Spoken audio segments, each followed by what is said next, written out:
සුලකුණාටුවෙන් විපතටපත් ජල ජීවිත නගා සිටුවීම සහ යළි ගොඩනැගීම වෙනුවෙන් ආරම්භ කළ රීබිල්ඩින් ශ්‍රී ලංකා අනුමුදලට ඇමරිකාවේ මේරිලන්ඩ් ප්‍රාන්තයේ ශ්‍රී ලාංකිකයින් රුපියල් ලක්ෂ 52ක මුදල් පරිත්‍යාග කළා. එම මූල්‍යාධාරය ඇමරිකාවේ ශ්‍රී ලංකා තානාපති මහින්ද සමරසිංහ මහතා වෙත බාර දුන්නා. ශ්‍රී ලාංකික ජනතාවගේ ජන ජීවිතය යථාවත් කිරීම සඳහා රජය ගෙන යන වැඩපිළිවෙලට සහාය දීම වෙනුවෙනුයි ඇමරිකාවේ වෙසෙන ශ්‍රී ලාංකිකයන් මෙම පරිත්‍යාගය සිදු කළේ. ඇමරිකාවේ ප්‍රධාන අධිකරණ සංඝනායක පූජ්‍ය කටුගස්තුඩ උපරතන ස්වාමීන් වහන්සේගේ මඟ පෙන්වීම මත මෙම මුදල් එක්රැස් කර තිබෙනවා. ඊට අදාළ චෙක්පත උන්වහන්සේ විසින් ඇමරිකාවේ ශ්‍රී ලංකා තානාපති මහින්ද සමරසිංහ මහතා වෙත පරිත්‍යාග කළා.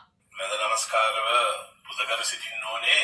මොකද උන්වහන්සේ අති විශිෂ්ට සේවාවක් ආධුනික වශයෙන් වී ඒ වගේම සමාජ සේවාවන් කරමින් නායකත්වය අපි සියලු දෙනාට ලබා දෙමින් කරනවා කියන මම හැමෙලම කියන දේ තමයි අපි తాවකාලික තානාපති. වහන්සේ තමයි ස්ථිර තානාපති. අපි හැම දෙයක්ම අගය කරනවා අපේ දායකයෝ අපේ ශ්‍රී ලාංකිකයෝ අපේ රට කෙරෙහි තියෙන දයාව අනුකම්පාව හැඟීම මෞබිම කියන හැඟීමෙන් ඒ කටයුතු කළා.